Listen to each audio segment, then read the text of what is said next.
Hello student. शुरू करते हैं आज की वर्कशीट का विषय है विज्ञान। Worksheet number 12। ये 26 अगस्त की वर्कशीट है। क्लास है 7th। यहाँ विद्यार्थी नाम लिखेंगे अपना, यहाँ पे कक्षा अध्यापक का नाम। ठीक है। वर्कशीट का टॉपिक है प्राणियों में पोषण, घास खाने वाले जंतुओं में पाचन। ठीक है, तो शुरू करते हैं। कोमल, जो कक्षा 7 की एक विद्यार्थी है, एक दिन नज़दीक के पशुशाला में शैक्षिक भ्रमण पर गई थी। ठीक है। कोमल 7वीं क्लास की स्टूडेंट है। वो अपने नज़दीक के पास में ही गौशाला, पशुशाला जैसे बोलते हैं, वहाँ पे एक शैक्षिक भ्रमण के लिए गई थी। वहाँ उसने देखा कि गाय तथा भैंस आराम करते हुए अपना मुंह चलाए जा रहे थे, मतलब जुगाली कर रहे थे। जुगाली करना मतलब जो खाना एक तरीके से चबाना ही होगा, तो खाना चबा रहे थे। ठीक है। घास खाने वाले जंतु घास भोजन को जल्दी जल्दी निगलकर आमाशय के एक अलग भाग में भंडारित कर लेते हैं। ठीक है। तो जो जंतु घास खाते हैं तो वो क्या करते हैं कि जब घास खाते हैं तो जल्दी जल्दी क्या करते हैं कि वो काफ़ी घास को ना अपनी आमा से निगल जाते हैं, मतलब अच्छे तरीके से चबाते नहीं हैं, उसको निगल जाते हैं और अपने एक आमाशय के एक अलग भाग होता है उसमें स्टोर करते रहते हैं, भंडारित करते रहते हैं। यह भाग रोमेन प्रथम आमाशय कहलाता है। यह भाग क्या कहलाता है? जो रोमेन प्रथम आमाशय होती है, वहाँ पर जाके भंडारित होता रहता है। रोमेन में भोजन का आंशिक पाचन होता है। जैसे मैंने बताया था कि वो जल्दी जल्दी चबाते हैं, ज़्यादा अच्छे तरीके से नहीं चबाते, तो थोड़ा आंशिक पाचन होता है। ठीक है। जिसे जुगाल या कड़ कहते हैं। परंतु जुगाल किसे कहते हैं अब तो ये समझ आ गया ना। जो आंशिक पाचन होता है ना रोमेन में, जब प्रथम आमाशय में खाना चला जाता है। ठीक है। परंतु बाद में जंतु इसको छोटे छोटे पिंडकों के रूप में पुनः मुंह में लेता है, जिसे वो चबाता रहता है। ठीक है। तो फिर क्या करते हैं कि जब अब गाय या भैंसों को क्या होता है कि अब रात के समय जब आराम से लेटे हैं, बैठे हैं, तो उस समय भी वो मुंह जुगाली करती रहती है, मुंह चबाती रहती हैं। तो जो जब घास खाई थी तो थोड़ा थोड़ा कम अच्छे तरीके से नहीं चबाई थी, फिर उसको क्या करते हैं कि प्रथम आमाशय रोमेन से फिर अपने मुख में लेते हैं और फिर धीरे धीरे उसको अच्छी तरीके से चबाते रहते हैं। ठीक है। तो ज़्यादातर जंतुओं में इसी तरीके की प्रक्रिया होती है जो घास खाते हैं। इस प्रक्रिया को जुगाली करना रोमंथन कहते हैं। ठीक है। तो प्रथम आमाशय से फिर से मुख में घास को लाना या भोजन को लाना और फिर उसको चबाते रहना, इस प्रक्रिया को जुगाली कहते हैं। और ऐसे जंतु रूमिनेंट्स अथवा रोमंथी कहलाते हैं। ठीक है। रूमिनेंट्स अथवा रोमंथी कहलाते हैं।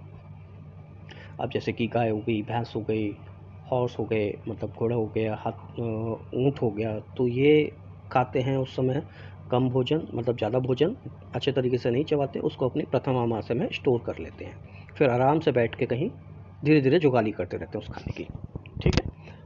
घास में सेलुलोज की प्रचुरता होती है, जो एक प्रकार का कार्बोहाइड्रेट है। सेलुलोज एक तरीके से मॉलिक्यूल्स होते हैं जो प्लांट्स में अक्सर कर प्लांट का मेन सब्सटेंस होता है ये। तो प्लांट में होता है हंड्रेड ऑफ मिलियंस, मतलब 1000 मॉलिक्यूल्स होते हैं। तो बेसिकली ये प्लांट का मेन सब्सटेंस होता है। तो जो घास खाते हैं तो घास में सबसे ज़्यादा सेलुलोज होती है। रूमिनेंट्स में भोजन के सेलुलोज का पाचन छिद्रांत्र एवं बृहदांत्र के बीच एक थैलीनुमा संरचना, जिसे अंधनाल कहते हैं, में कुछ जीवाणुओं द्वारा किया जाता है। ठीक है। तो जब सेलुलोज का क्या होता है, का पाचन कैसे होता है, छिद्रांश और बृहदांत्र की जो इंटेस्टाइन होती है, छोटी और बड़ी आंतें होती हैं, इंटेस्टाइन होती हैं, उनके बीच में क्या होता है, एक थैली होती है, थैलीनुमा स्ट्रक्चर होता है, जो आपको इस इमेज में, पिक्चर में दिखाया भी गया है ये। ठीक है। जैसे अंधनाल कहते हैं, मैं उसमें अंधनाल में क्या होता है, उस थैली में थैलीनुमा संरचना जो बनी होती है, आकृति होती है, उसमें क्या होता है कि उसमें जीवाणु होते हैं कुछ।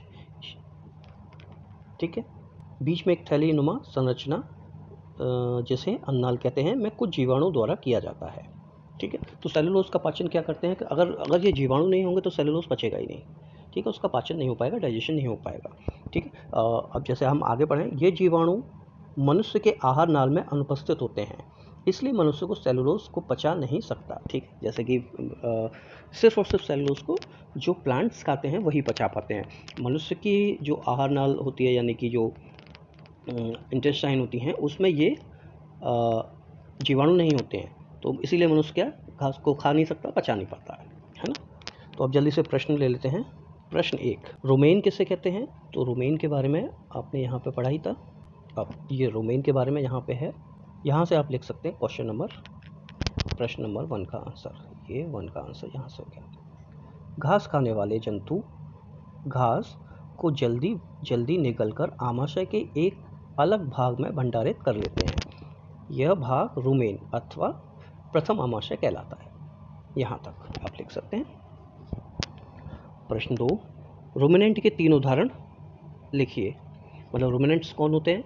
जो पशु जुगाली करते हैं। तो मैंने यहाँ पे लिखा हुआ है, गाय हो गई, भैंस हो गई, ऊँट हो गई, घोड़ा हो गया, इस तरीके से आप लिख सकते हैं। ठीक है, प्रश्न नंबर 3 पे आ जाते हैं। मनुष्य सेलुलोज का पाचन क्यों नहीं कर सकता है? ठीक है, तो यहाँ से आप प्रश्न नंबर 3 का आंसर यही बन जाता है, ये जीवाणु मनुष्य के आहार नाल में अनुपस्थित होते हैं, इसलिए मनुष्य सेलुलोज को नहीं पचा सकता है। ठीक है, तो ये प्रश्न नंबर 3 का उत्तर यहाँ तक आप लिख सकते हैं।